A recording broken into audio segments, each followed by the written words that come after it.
This is the Surly Grognards for April 27th, 2015. This is Peter Bowman, and as always, I'm joined by my good friend and co-host, Eric Carlson. How are you doing tonight, Eric? I'm doing all right. Most excellent. So, this past week, Eric and I both got copies of the Unleashed book for the Iron Kingdoms role-playing game. Hooray! And it's a really cool book. Lots of neat stuff in it. But I was reading through it, thinking about it, and going, "Oh, this is all really neat." And then I started thinking, what would I do if I was going to run a campaign with this? Awesomeness. Yeah, but except I have no ideas for anything I'd be interested in running using this stuff. And that further got me thinking about sort of, talking a little bit about playing, playing in or running a campaign that's, or a character for that matter, that's either outside your preferences or outside your comfort zones. And I thought that'd be an interesting sort of thing to talk about for a while. Mm. Do you have any sort of experience with that, Eric, out of curiosity? Excuse me. Well, running characters outside of my comfort zone, yeah, plenty. I try to do it every once in a while. Yep. Actually, Dr. Arcane is an excellent example. He's a nice guy. He's primarily a ranged combatant. He's talkative. And, yeah, he's pretty much not what I usually play at all. He's also a blast. Yeah, Eric, I know we've mentioned this on the stream before, but during a show before, but just in case people might have missed it, why don't you just reiterate the more typical type of characters you play, so that Typically, my characters tend to be, shall we call them, morally flexible melee beat sticks. Mm-hmm. Sometimes a lot of the times they're jerks, not always. But yeah, they tend to be very morally gray. Yeah, it's perfectly fine to kill this guy and take his money, because we're going to use it for the greater good, which is buying me a sandwich. I play scumbags. Right.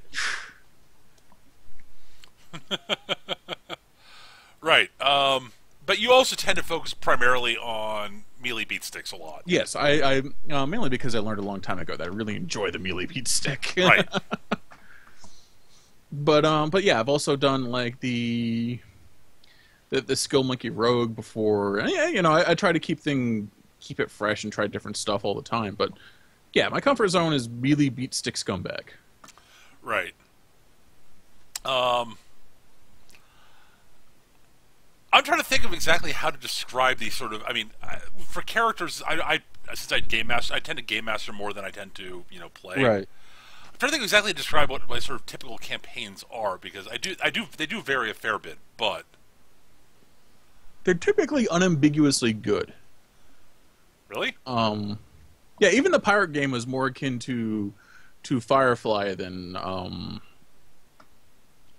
like, I don't know, Farscape. To a degree, yeah. Like it is assumed that the players are good guys and you are off to stop evil from being afoot or a hand. I guess. I don't know. I didn't really have that as a mindset really in the Pirates game, but that's true. I basically just sort of threw you guys in a situation and said, "What do you guys do in that one?" Yeah, but, and we flew around and caused trouble and got scared away by giant hyper-intelligent spiders. Yeah. I will admit that as I said before, I tend to be something of a reactionary game master. I don't tend to plot out things too in depth ahead of time, mostly because I've found that, as I've said many times, no plot survives contact with the players. This is true. And I'm pretty good at reacting to what the players do. And I'm honestly at my best when I'm doing that. I found that my more sort of intricately plotted and carefully thought out sort of regimented campaigns don't really. They don't really fall apart. It's not just that they fall apart; they don't really hold my interest. Is the real problem. It's like I tend to find that I'm happiest. I mean, I'm definitively happiest when my players are doing stuff and I don't have to you know, shepherd them in any direction. That they're actively, you know, they're doing things, they're interacting with each other, and you know, the only thing I've, you know, that I really, I don't know, I guess it's I like seeing it when my players are invested in their characters and interact with each other more than almost anything else, honestly. Like, you know, role playing against, like, you know, them interacting with the NPCs and such. That's all well and good and important. But I find that, like, when they're actually, you know, invested enough in their characters to role play amongst themselves, I find it easier to, you know, come up with ways to prod them in directions that'll actually get things done. I think is what. Right. So, but I agree with you that for the most part, most of my campaigns at least have something of a, you know, it's at least at worst shades of gray for the most part. Yeah, I can't imagine you running, like, say, Shadowrun. I don't know. I could probably do it, but it wouldn't be as, I wouldn't enjoy it that much. Right. I don't know. There are elements of it I think I'd be really good at. But then there are the elements that I think I wouldn't be able to bring across as being particularly convincing is the problem. Yeah, you don't do unambiguously evil bad guys too well. No, they're not my strong suit. No. Yeah. There are there are certain types of bad guys I do exceedingly well, and then there are the, you know, mustache twirling lunatics. I can't do them convincingly. Is the problem. And I mean, part of that's because I don't find them interesting for the most part. Fair enough. They seem to be a little bit too, I don't know. What note? Yeah, I think so. I can totally get that. It's funny, when I was running the Iron Kingdoms game, like, I kept on falling back on the whole Eldritch horror thing. Right. Like, I think I did 2 extensive plots involving those. Right. Usually with them influencing some sort of criminal enterprise on the surface, which is how I got you guys involved. Right. Yeah, and in the games I run, I mean, most of my most memorable bad guys for the most part are the ones that are fairly convinced they're in the right. Yeah. Well, any bad guy is convinced that he's in the right. Well, I think I misspoke there. More that they're convinced that they're the good guys. I think my most memorable ones are that. There's something to be said about the bad guy who realizes that he's the bad guy, but he thinks what he's doing is right. Oh, sure. For the greater good. No. That's there's that. That's fine. I mean, I've done that numerous times. There are plenty of villains I've done who think they are convinced they're doing the right thing. They know the methods they're using are wrong. Right. But they firmly believe that the right methods cannot solve the problems they're trying to solve. A great example is the bad guy from the Firefly movie, Serenity. Oh, absolutely. Like, he's like, no, I'm a bad guy. I'm a fucking monster. But I do what's necessary. Right. But yeah, I've pushing outside. I guess I don't know. Like, even the Amber game I ran, there was an overarching plot of, okay, you guys may not be the nicest of people, but you are trying to save the universe, basically. I mean, unless you choose not to, in which case the universe will probably just go to hell. It's up to you guys. No pressure. Yay, primordial chaos. Yeah. But as to sort of the types of characters I play when I'm role playing, I'm actually not terrible playing sort of criminals for the most part, but only of a certain type. I've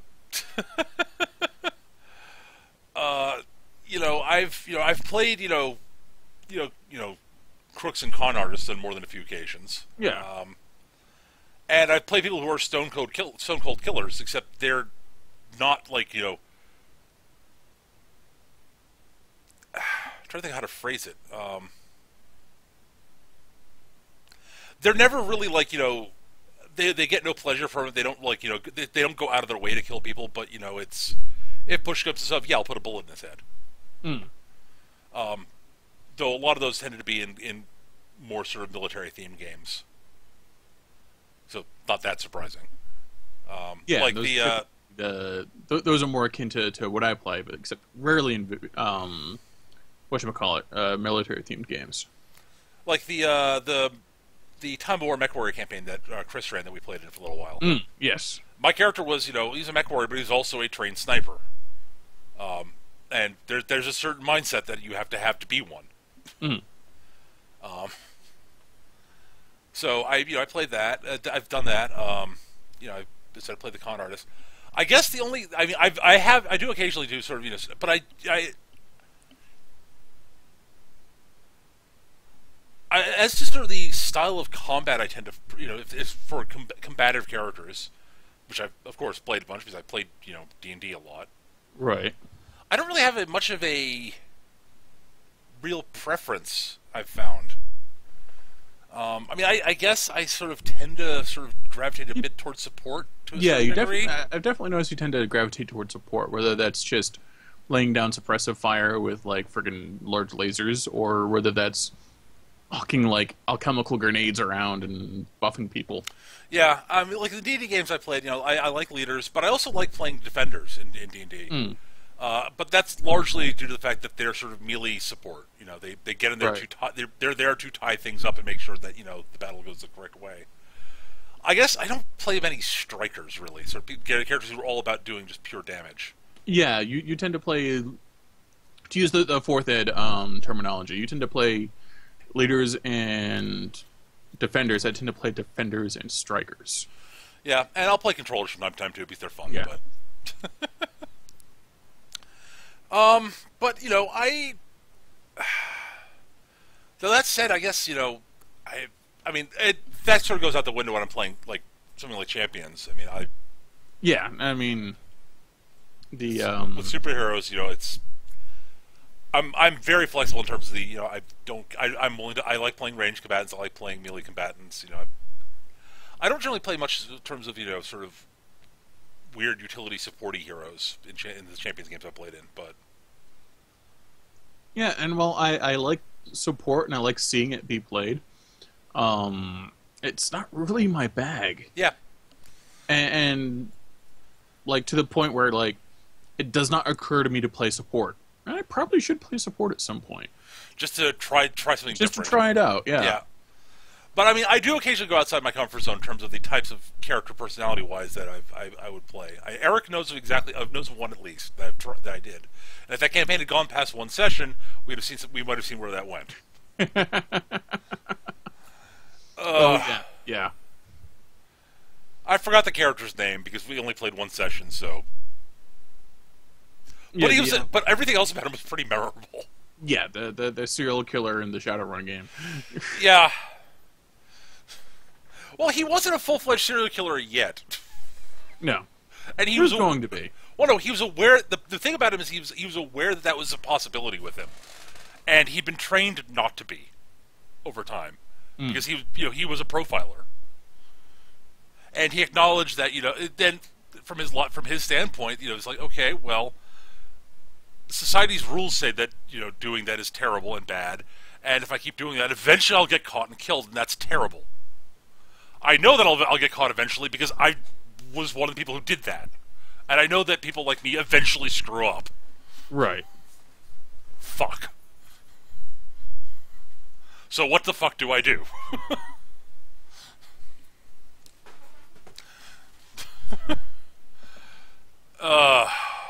Which is why you were hanging out with that bunch of reprobates. Well, yeah, the cops had decided that I was a borderline liability, so. Right. So they let me go. Actually, I think the backstory was I basically realized that they were probably going to like lock me up or something like that. So I was like, I should probably just it was something like that. Yeah. I should probably just retire. Quote, retire. Bye.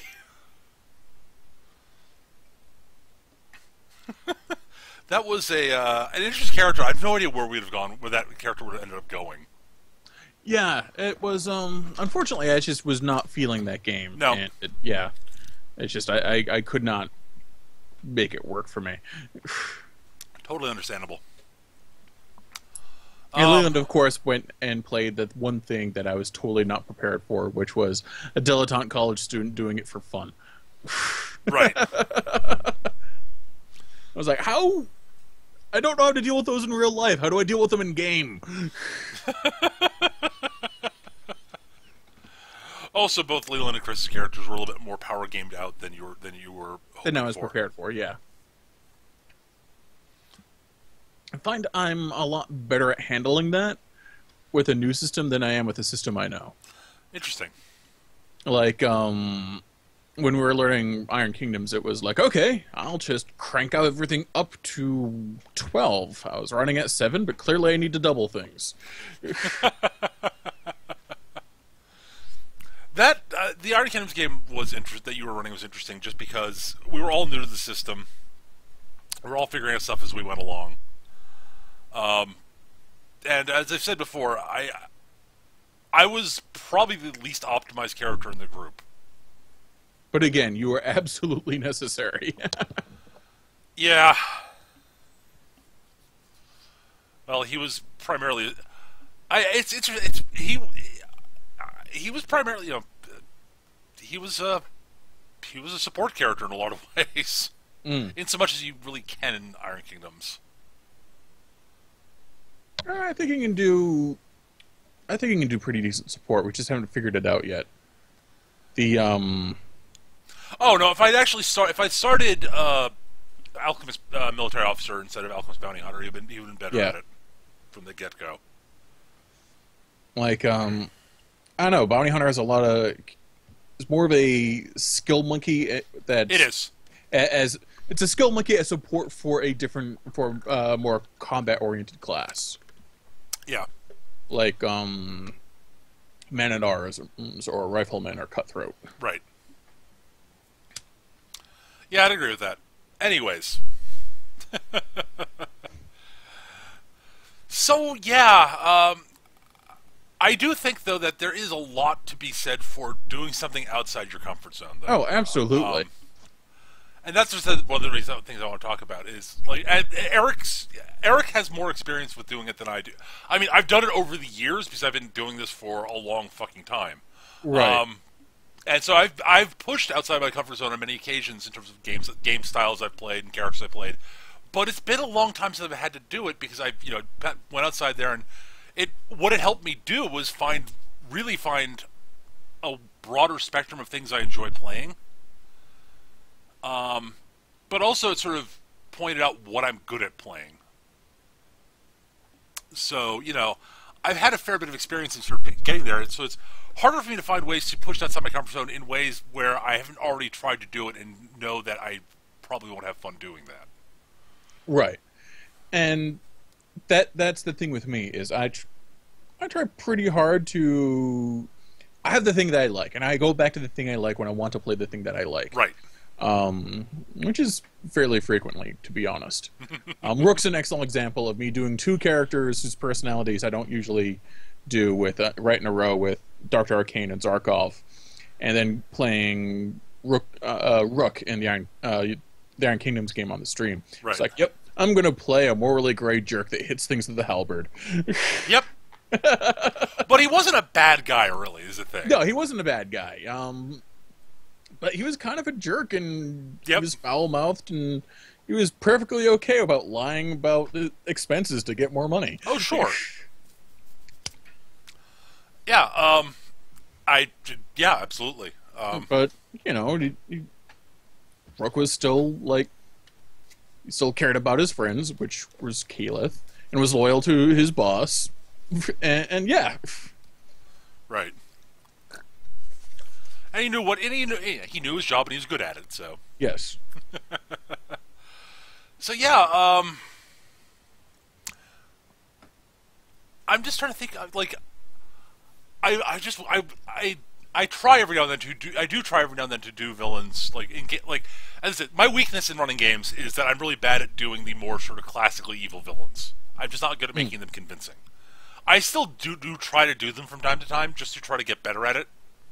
Even though I know I'm not particularly good at them, and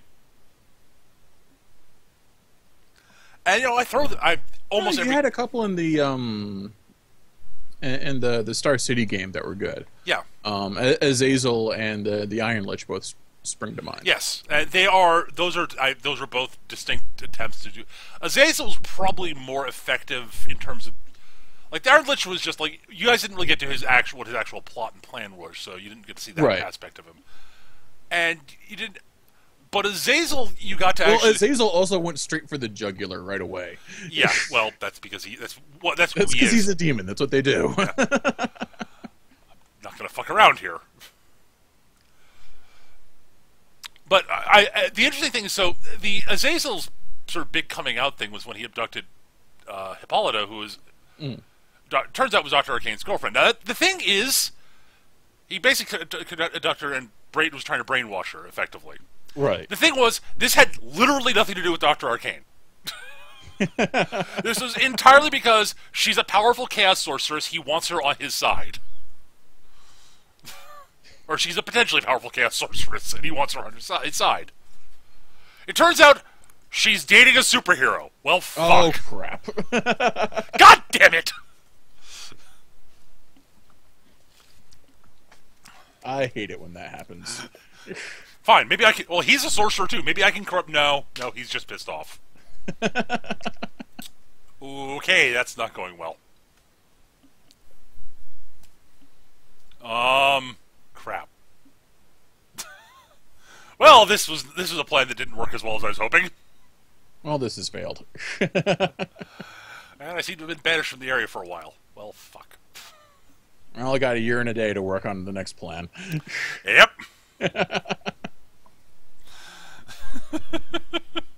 But yeah, that was, classic a little bit. Whereas, the Iron Lich guy, whose name escapes me at the moment, I could find it. It was like Abraxas or something? Abraxas, I think was his name, yeah. Well done. It was something like that. Yeah. His whole thing was he was a disciple of Baron von Toten's, and he was basically trying to... His basic plan was gather as much, bad, evil mojo, magical mojo as he can to, help his superior take over the world. Dun dun dun. And von Toten. Because that's what Baron von Toten does. Yes, it is. His goal is to take over the world, and not because he thinks he'd be better than anybody else, but because he desires power. Right. He's a megalomaniac. Yeah, absolutely. He wants the power, but he doesn't know what to do with it when he's done. When he actually has it. He very well probably wouldn't.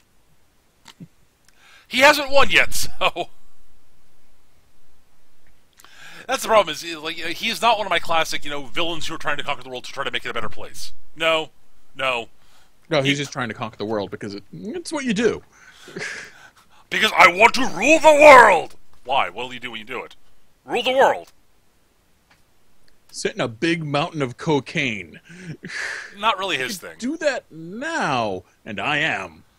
Turns out I don't really enjoy cocaine. You should take this back. Yeah. That's not really a Von Toten type thing, but... It's more of a Deadpool kind of thing. It is. Von Toten's more, a giant throne made of, precious metals in the skulls of his enemies. I mean... Yeah. Because he's a little bit, what's the word? Ostentatious? Yeah, that's not the word I was looking for. But he is ostentatious, yes. Crazy. Yeah. I mean, he's a megalomaniac. Well, they all say Great Uncle Albert was a bit touched. And he was. Very powerful sorcerer, though. Well, up until Dresden blew up. Yes, actually. That was a great reveal, by the way, when it turned out that Von Toten was Dr. Arcane's great uncle. I was like, fuck! I thought that was brilliant. I was like, that's a perfect tie-in. Yeah. Because Von Toten was magically powerful, lost almost all his magic, and had to start supplementing with technology. Yeah, which works perfectly with Dr. Arcane's backstory. Yep. So he's a great foil for Dr. Arcane because their abilities are in many ways very similar. Actually, except that you actually manipulate magic, and Von Toten really can't anymore. Right. At all, even with his technology. Well, that's because Dr. Arcane figured out a bypass. Right. Which Von Toten hasn't figured out. Right. And as the campaign would have gone forward, and it may at some point, it's very likely that if he ever figured out that's exactly what was going on with you, he might have become very, very interested. Mm. Well, that would have saved Dr. Arcane the trouble of having to hunt him down. Well, yes.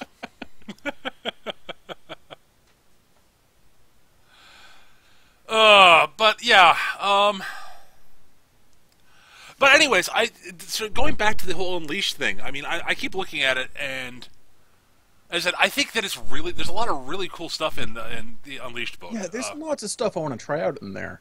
And even the stuff that I know will make you, like, wince, I kind of want to try out. Like, I do kind of want to play a Tharn Ravager and something. I think that would be fun.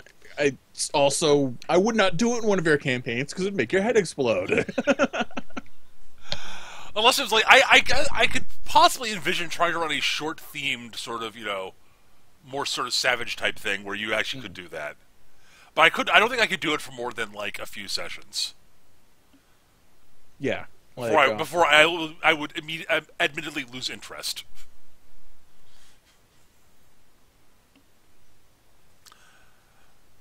Like I was looking at the Devourer Shaman, actually. I was like, holy crap, this is exactly the kind of druid I've been wanting to play. I'll never do this in Peter's game.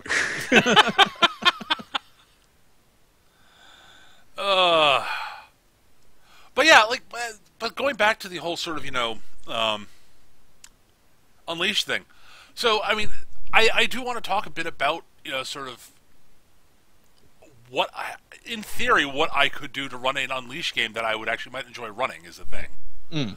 And I figured, since we're talking about sort of going outside our comfort zone or outside our preferences, this is actually a good opportunity to, bounce ideas around because, But before we do, though, I do want to, before we start doing that, we should probably, for those people who aren't as familiar with the Iron Kingdoms universe and War Machine and Unleashed, what exactly is Unleashed, so that people have an idea? Okay, so the Privateer Press's war games, War Machine and Hordes, take place in the same universe and can play them against one another.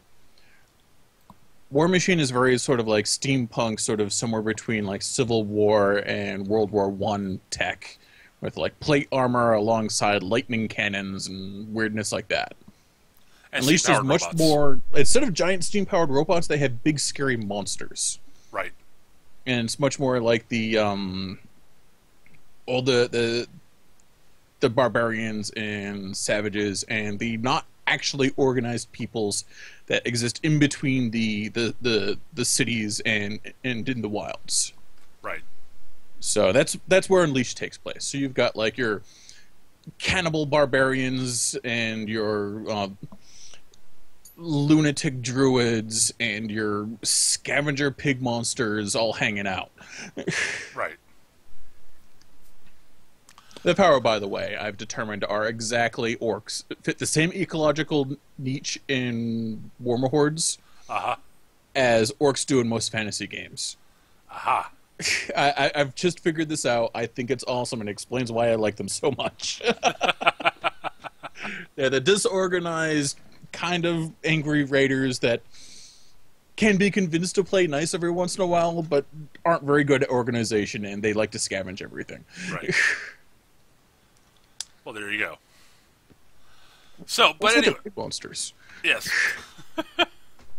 So that brings up the question of knowing what you know about the types of games I run, right? Because you played in a bunch of them.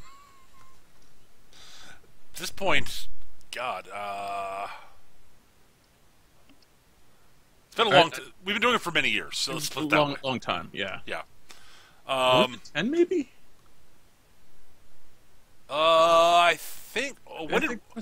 When did War Machine come out? Over 10 years ago. Right. About 10 years ago, actually. Yeah. because I think the first game I ran with you guys was not. It was sort of during the period where we started playing War Machine. Yeah. So yeah, 10 years is about right. Yeah. I mean, we've known each other longer, but I don't think we didn't. I don't think we played in the same game. I mean, we played games with one another, but not in a tabletop RPG. We didn't do any role playing games because the first RPG I ran with you guys was the Feng Shui game I ran with you guys. Right. I'd played with Chris a few times, but not with you and the other guys. Like I played with Chris in a couple of MechWarrior games, BattleTech role playing games, and that was sort of about it before I started playing with you guys. But yeah, so. But yeah, there's a sort of like a mining town / trading outpost called Turner Crag, which kind of doesn't owe allegiance to any of the major kingdoms. Okay. So you could probably set something there, like maybe do sort of like a ramshackle mercenary company, or maybe getting hired, maybe sort of like an exploratory thing for like various miners and shit, where you go out and you look for stuff, see if there's anything useful, and fight monsters. Aha. And scorn and whatnot. Right. So the question then is, where's this place located roughly? I think it's definitely out by the Bloodstone Marches in the east, because I know the Scorn had issues there. Right. So it's not really near Kador at all. No. It's here it is. I'm looking at it right now. It's looks like a couple 100 miles east of Corvus. All right. So we're talking the we're talking the most stuff that's coming in from the wild, from the east and the wilds. Yeah. Maybe the Protectorate as possible antagonists also. Yeah, because they'd have to come up that way to get to Lael. Right. Okay. And Signar, and maybe some Kador, and definitely lots of Scorn. Yeah. All right. So yeah, I could definitely see doing that. At very least, it's sort of a mini series. I don't know if I could do an ongoing game with that, but it's interesting. So I guess looking at it, I guess we could do something sort of like set there, so throw you guys up against that sort of stuff. Go out, explore, do stuff, defend the town, maybe. We could also always do the whole like do the group of like raiders or bandits and whatnot. Yeah. The whole like you're like, I know it's not really your bag, but like especially if you're sort of like doing the more like Robin Hood kind of deal. Well, yeah, like raiders and bandits who are of a group of people who've been like they're sort of put upon, and they're basically trying to like they've had it with the probably mostly with Signar, honestly. As much as I like Signar, there are issues that they've had with some of the less civilized people, shall we say. And like, if you actually like look into why the Signars had problems with them, it's understandable what Signar's done. It makes perfect sense and it's logical, but they've still screwed over the Shrolkin. Yeah, totally. And it's not that they wanted to; it's that they had two options: that or possible civil war. Oh fuck. Okay. I'm sorry, guys, but you can't actually hurt us as much as you might try. So we're going to have to screw you as much as we want to make good on it. Yep. Oh, you don't think we can hurt you, huh? No, you really can't. We're going to see about that.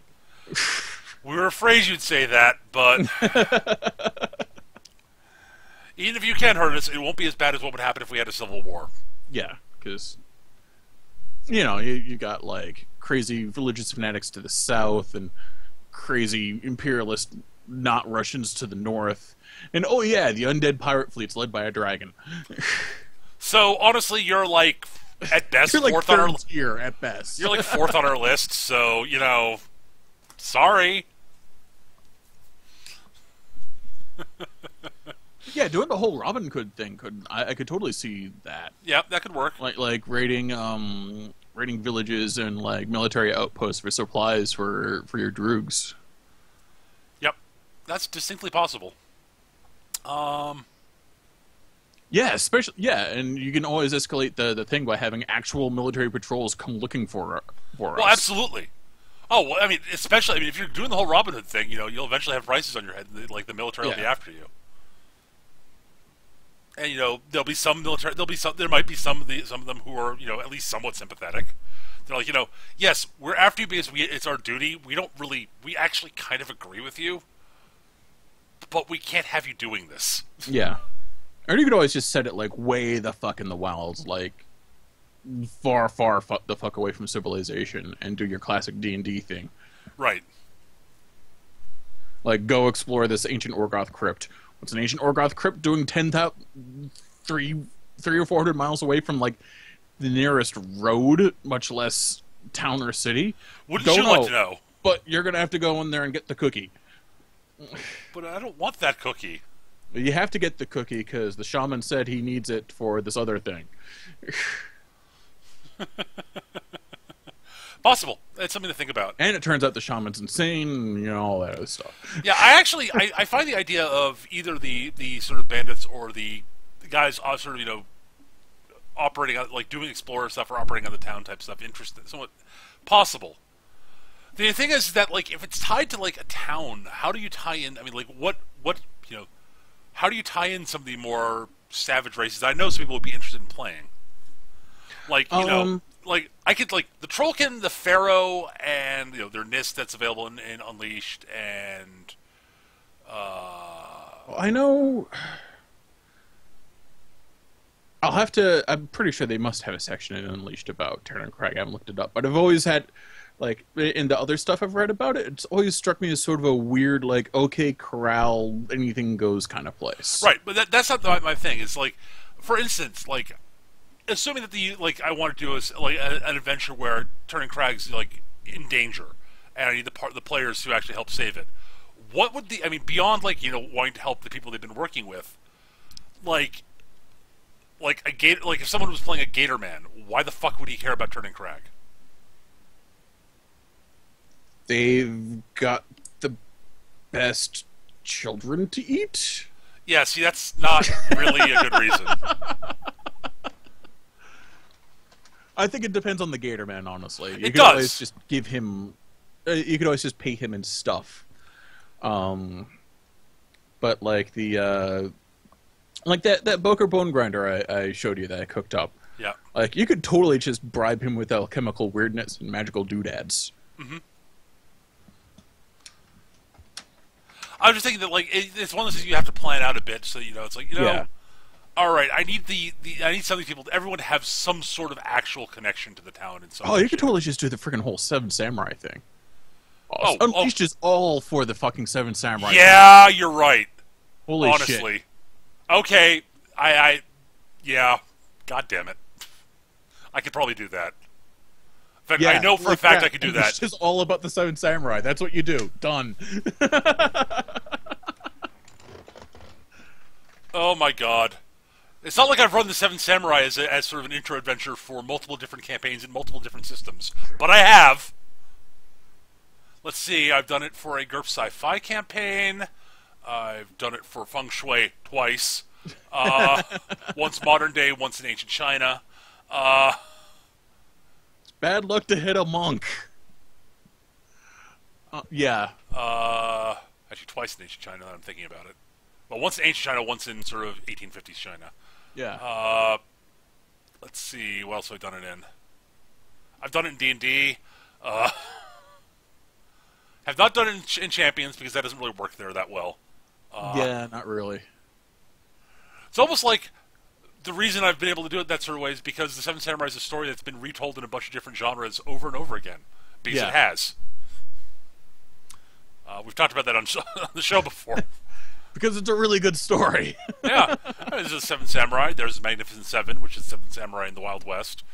There is, I can't remember the name of the Battle movies. Beyond the Stars. Battle Beyond the Stars, which is Seven Samurai in Space. Roger Corman. There was an episode of Kung Fu: The Legend Continues that was the seventh that stole the plot. Yep. And so on and so forth. It was not a very good episode. Actually, it was a decent episode of a not very good show. Oh. If you're gonna steal, you steal from the best. Yeah, pretty much. Yeah, no, the freaking Seven Samurai just opens up for everything too. Like, you want to play a Thorn Ravager? Sure, you have to defend this village. Why? Because they're giving you a doodad. You want to play a Pharaoh Warlock? Sure, they're paying you. You want to play a Trollkin? Well, it's the right thing to do, and they're an important buffer for your Creel. Better get in there. Well, yeah, although I still probably want to avoid, like, if I wanted the game to go forward, the Tharn might end up being a problem, but... Right. Everything else would work pretty well, though. Circle Warlock? Oh god, Circle Warlock could be no problem going forward for that. Or Blackclad. It's just like, yeah, well, there's a ley line here. We can't have these bad guys fucking with it, so guess what? Also, the village is probably like one of those like villages that have pledged service to the Blackclads for generations, so that kind of deal. Yeah, I mean, honestly, it's... Yeah. But yeah, that could be doable. I don't know where exactly I want to go going forward from there, but I'd have to think about it. But yeah, I could definitely... Yeah, you're right, Eric. I could definitely do that. So, Eric, well done. You have found a hook for an Unleashed campaign that I could actually probably run. Yeah, and yeah, Unleashed is like custom made for that. Honestly, yeah, you know, just like you say that, I'm like, God damn it, he's right. Add that to the list of games I might have to run at some point. God damn it. I'm totally down for Unleashed. I'm shocked, Eric.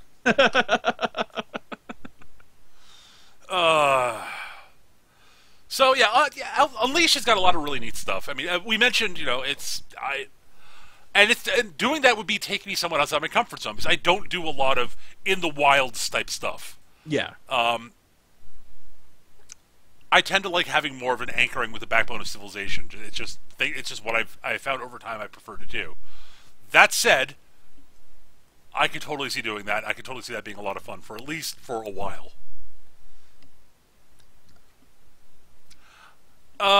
So yeah, I think that could be interesting. Yeah, I'm excited for this now. Dear God, I would actually also probably do it as something of I'd probably allow both books to be used. Yeah. Honestly, like the concept of like a field mechanic who's stuck out there, like out in this area, like he'd be roped in just by the promise of we'll give you coal and bits and metal to basically help upkeep your jack. I am down. What do you mean I got to work with this friggin' like crazy pig monster? Why am I hanging out next to the Gator Man? Those eat people, you know that, right? I won't eat you until you're dead. That's not comforting! Well, I'm not going to eat you now. That would be... Well, I just ate. Give it a couple hours.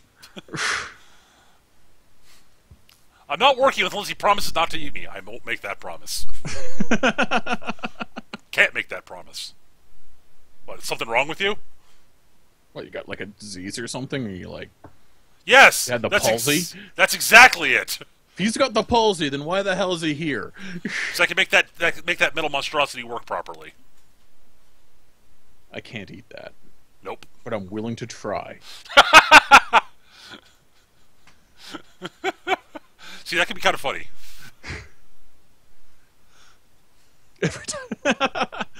Every time in the background it's two other characters talking, there's the Gator Man trying to wrap his jaws around the jack. The jacks are going, yeah!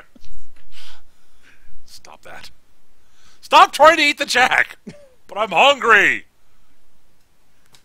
It's not food! Challenge accepted. That wasn't a challenge! Someone give him a steak or something. Ooh.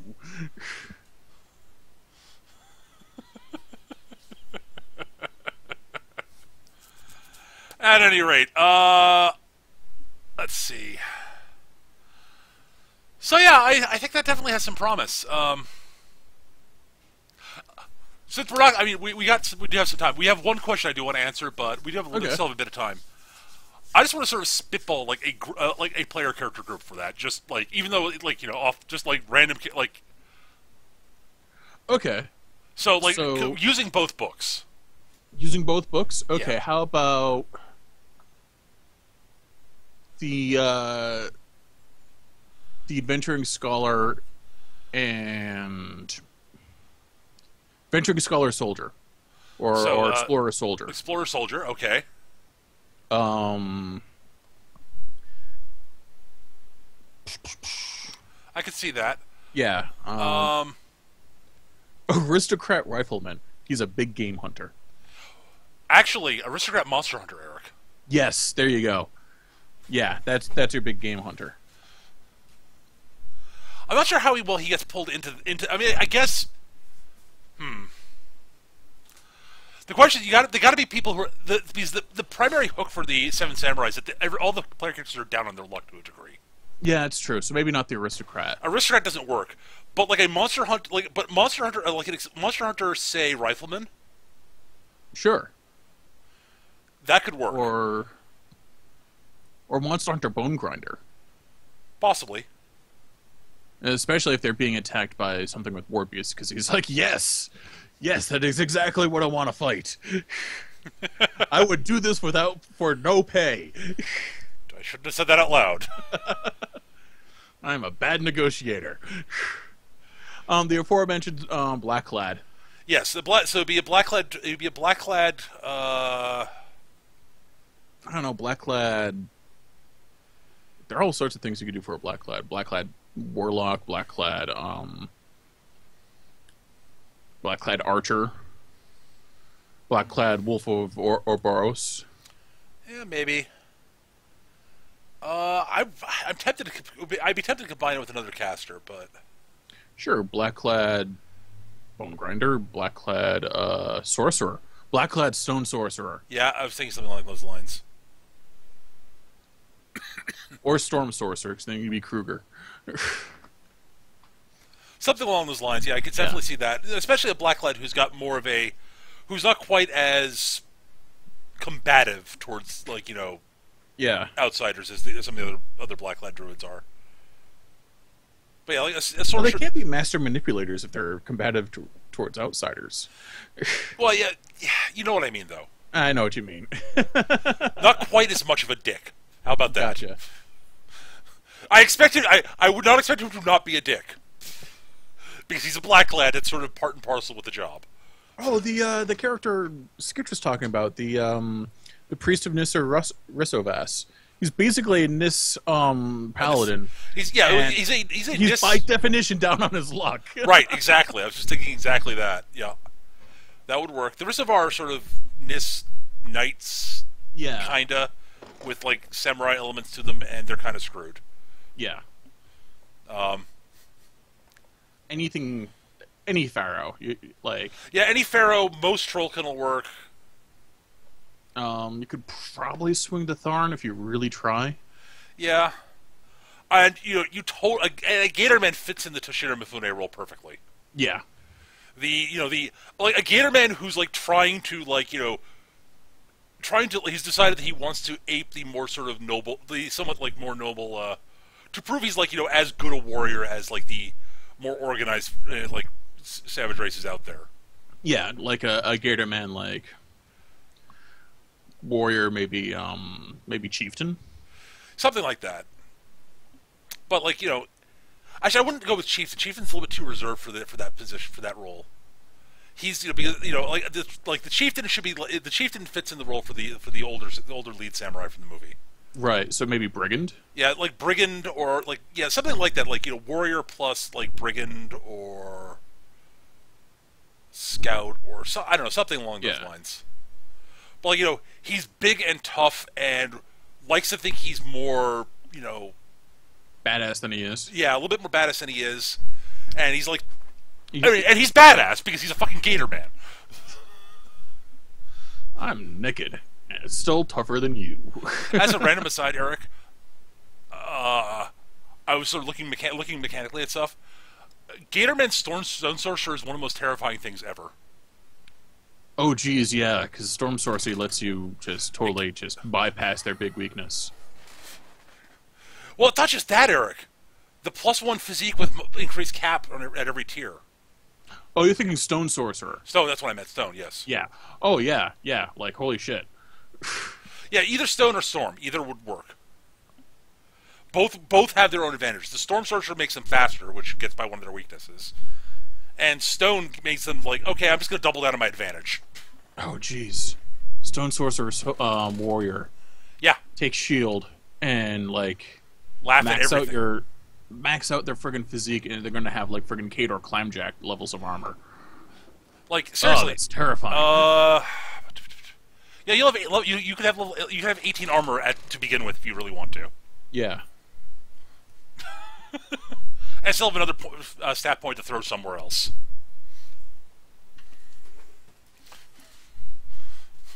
Yeah, that's ridiculous. And he's naked. Yeah, throw that into Arcane so you have Arcane 4. Yeah. And yeah, that'd be kind of cool. Wow, that's just terrifying. I'm not sure I would want to play that. But like, yeah, the idea of these sort of I think it's right up your alley. Yeah. No, I actually honestly for the of the character types we've talked about, there are like two I would seriously consider for the campaign if I was playing.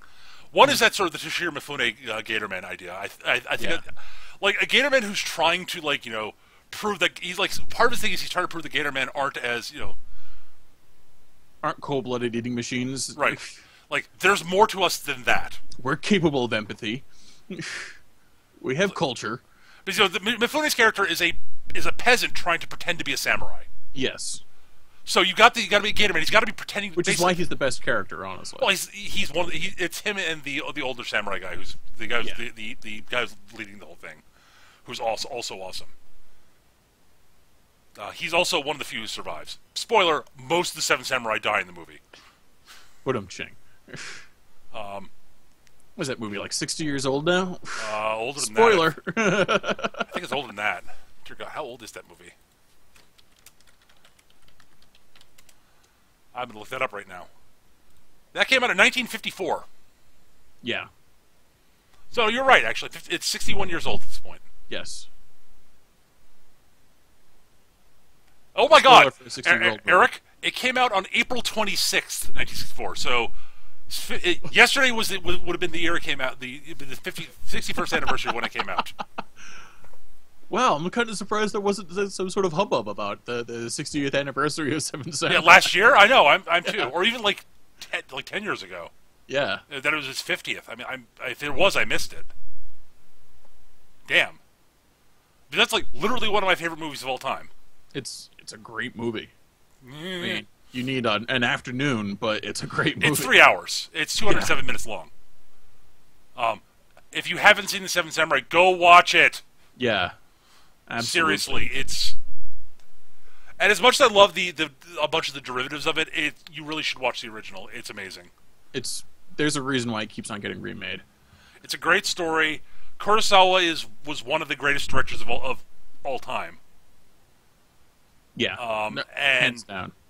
Toshiro Mifune's performance is fantastic because Toshiro Mifune was awesome. Is he still alive? Curious. I don't know. No, he passed away in 97. Ah, it's a shame. Oh, I'm just looking at you. Have me looking at stuff for Unleashed now. Yeah. And the Warlock the Pharaoh Warlock spell list includes Forced Evolution. Cute, nice. Which is +2 defense, +2 strength. Very nice, very nice. Yeah, throw that in a couple of Razor Boars and we'll have him go to town.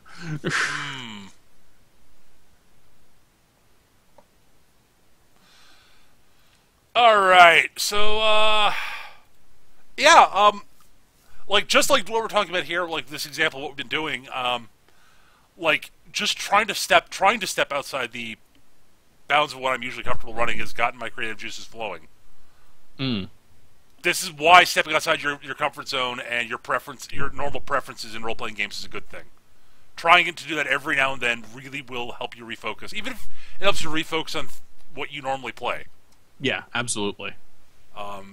I've found over the years that allows you to find insights into things that you normally do, that you hadn't seen there before. And you can start incorporating elements of the stuff you wouldn't normally have tried that you found that you liked into the stuff you normally do. And sometimes you discover that you actually enjoy doing something you didn't think you would. And yeah, it's kind of cool. Like, that was totally the whole thing. Dr. Arcane, like, I like that character. I enjoyed playing that kind of character. I'll probably do so again. Yeah, that's the thing. Is like Eric's like, wait, playing the actual, honest to God, like actual good guy is fun. Actually, like almost naively good guy. Like, that's a lot of fun. Yep. All right. In fact, I will certainly do that again. I'm just not sure when. Right. So, we did get a viewer question this week. Cool. This will probably be a fairly short question, I'm guessing. This is from Robert, who asks us, have you ever read or been a part of an encounter that used three-dimensional movement, i.e. Possibly flight for the monsters and the players?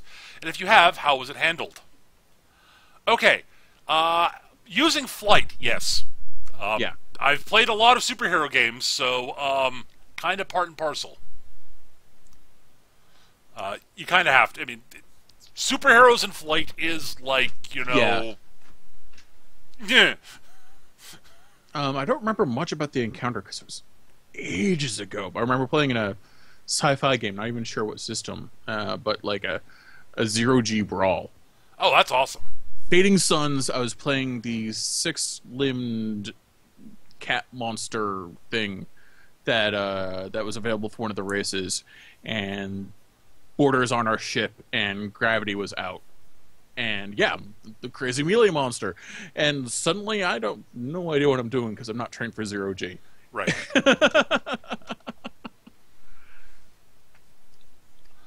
So that's it. And yeah. I like it. That's interesting. Yeah, I remember like swinging at things and like needing to make rolls to like right myself, otherwise I'd keep spinning and that kind of stuff. Right. That's cool. So yeah, how they actually handle like the actual mechanically? I mean, were you guys? I'm guessing it wasn't you guys were doing sort of freeform combat. You weren't using maps or anything. We weren't using a map or anything. It's been years, but all I really remember was there was some sort of roll I needed to make every time I swung because I wasn't trained. If you're trained, it wasn't a big deal. Right. Because that was the point. But I was the only one that was holding that point because we weren't expecting gravity to go out. Right. And like I don't think any of the borders were trained for zero-G either. So it was like this big ball of everyone rolling around and drifting past one another and trying to... It was a giant chaotic mess. And it was like 4 or 5 turns where all parties were getting frustrated, but laughing their asses off. Right. So for the superhero games I've run, in Champions specifically, usually to indicate that someone's flying or they've got vertical advantage or what have you. Oftentimes, like you'll put them on like a little something or other so they're a little bit higher up off the mat, and then you like have a die next, and it just indicates in Champions like how high up they are, like in hex heights. That's sort of the default way you handle it in Champions. The only really sort of tricky thing is whether you actually bother trying to measure distances diagonally. And if you're not actually if you're not like literally doing scale for scale, then you either have to basically just sort of hand wave some of it and just sort of guesstimate, or start doing basic trigonometry. A squared plus B squared equals C squared. I mean, the sides of the triangle will tell you the length of the long part. So hypotenuse, I remember the term correctly, I think. God damn it! Who would have thought algebra would have applied to real life? That's not algebra; it's trigonometry. No. And yes, it God does. Damn it! Who would have thought that would have applied to real life? Eric, how do you think I got good at doing guess range weapons? Yeah. Okay. Fair enough. I would literally do basic trigonometry in my head. I mean, it wasn't like completely accurate. It's like I'm not getting down to the exact distance. But I'm like, okay, so I can easily see that this like displacement horizontally between these two models is about 6 inches, and from the horizontal point directly to that thing, it's about 2 feet. So then 24 inches squared plus 6 inches squared equals x squared. That's roughly this, so it's this many inches. You know, using math like that is cheating. You know what the worst part about it, Eric, was? What? You know who I was doing? Who I was playing when I was doing that? Who? The orcs. Who? The orcs. Orcs. Oh. Fantasy battle with my catapults. No, I can see that. Yeah. Well, meanwhile, because I work in custom picture framing and in sales at the time, I was just eyeballing it and coming up within a half inch. Right. So. Oh yeah. There's also practice, like just looking at distances. You can sort of be able to guesstimate how far they are. That's the other trick I actually learned. Because I was using Scave, and it didn't matter how accurate my measuring was. Fair point. But yeah, like, no, honestly, like, one of the easiest ways I figured out how to estimate distances was basically just being able to always envision how long a piece of paper was and how wide a piece of paper was. Mm. Because, the width is 8.5. It's 8 by 11.5. Or fuck, I forget what the actual 8.5 by 11. So it's 8. The width is 8.5, and the length is 11 inches. So I'm like, okay, that looks like about 2 sheets of paper away. So, but a little bit more, 23 inches. And then place template, it would be on top of the guy's head, and my opponent would go, "How the fuck do you do that?" I'm like, Power. Yeah. At any rate, but yeah, back to the question. So yeah, I think we've both been involved in fights that have used 3D movement. Honestly, keeping things simple is the best thing to do in that situation. Honestly, yeah. Keep it simple, stupid. Just like keeping if you're using a map in miniatures and such, just keeping a die by the monster, each thing that's flying, to indicate how high up it is, just so you know that, and then measure the horizontal range and add a couple inches or hexes or what have you, because it'll be a little bit further than it actually is. Or don't worry, don't sweat the actual sort of the extra how much extra long, just measure it straight. Technically speaking, that's some systems have actual rules for how you handle height, so follow those rules. I know for a fact that there are rules. I forget which. I think there are rules in D&D for actually dealing with someone who's higher than you are and measuring distances. I forget what they are. Yeah, I don't remember what they are off the top of my head. It varies by system. I think 4th Ed basically abstracted it pretty heavily, whereas 3rd Ed had it being actually it was actually more closer to being actually accurate. But yeah. So I hope that helps somewhat. Most systems where you actually do have maps in miniature that encourage maps in miniatures that include 3-dimensional movement will usually have rules and suggestions on how to handle it in the rulebook. Honestly. Yeah. If they don't, then just, as I said, keep it simple. Honestly, don't let the game bog down too much for it. But basically, come up with a way to handle, as I said, the dice to measure height, and and just come up with a standard metric for measuring for calculating how much a little bit extra distance it is because they're up higher.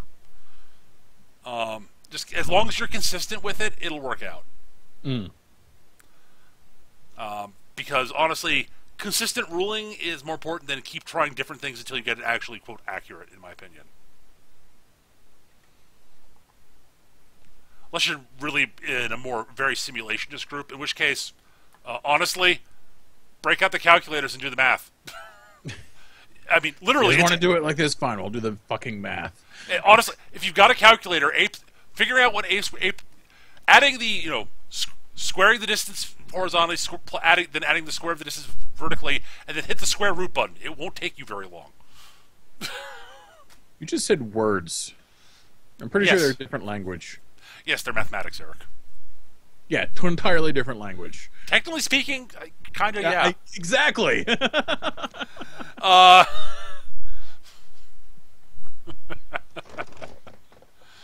Eric, you know how to use a calculator, don't you? I'll have to. I also add up my army lists. Yeah. And even then, you get them wrong sometimes. Yeah, I do. It's weird. My entire professional job revolves around, using numbers and measurements and whatnot, but, yeah. God, God, I remember when, I can reduce and add fractions all day. right, absolutely.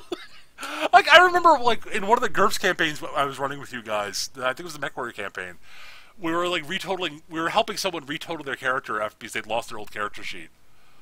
And, like, we were going through it, and you were, like, looking at everybody's character, like, why is everybody more powerful than I am? And we ran your numbers, and you were, like, 20 points under. Oh, that was the GURPS game, yes. That was, yeah, that was the it was the it was like, game. yeah, it was a sci-fi pirates game. You were, like, 15 or 20 points under. Like, why does everybody have more skills than I do? That's because, Eric, you did your math wrong when it's adding up your character points. Oh. Yeah, that happens sometimes. I mean, I've also done it the opposite way. Oh, yes, I'm certain you have.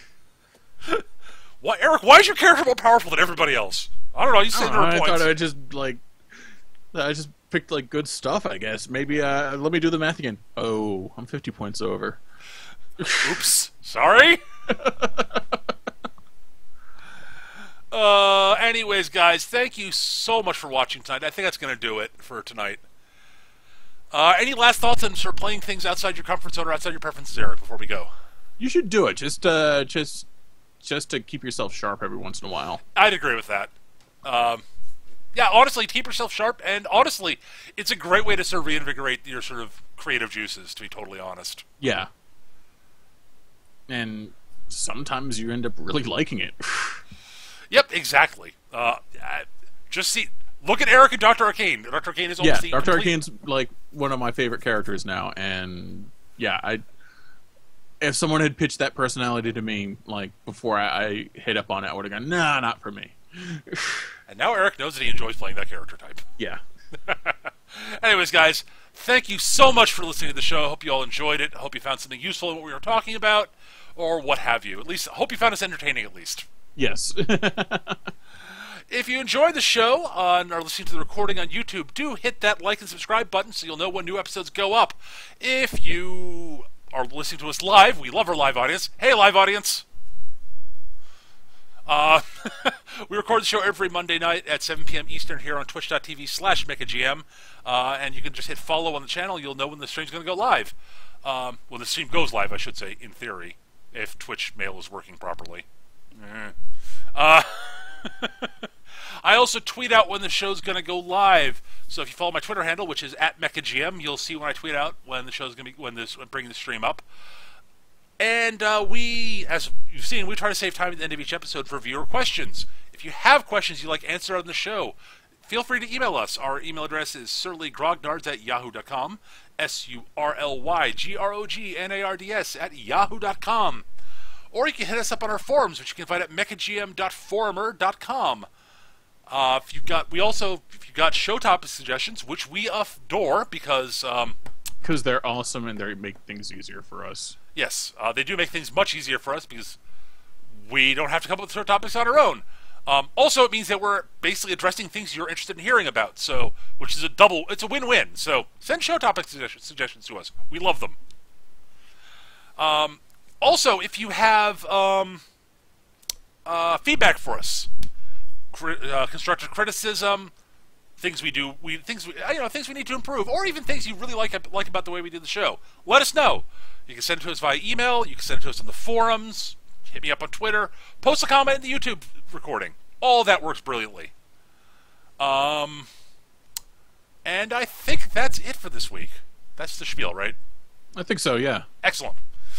If you missed something, I didn't catch it. Good. Good enough. I'll live with it. Anyways, guys, thank you so much for watching. We'll see you guys next week with some damn full topic, or maybe we'll just ramble about, I don't know, dinosaurs. Yay, dinosaurs. Dinosaurs are awesome. Well, till we see you guys next, be happy, be safe, keep on gaming, and we'll see you guys soon. Take care and have a wonderful rest of your week. Bye.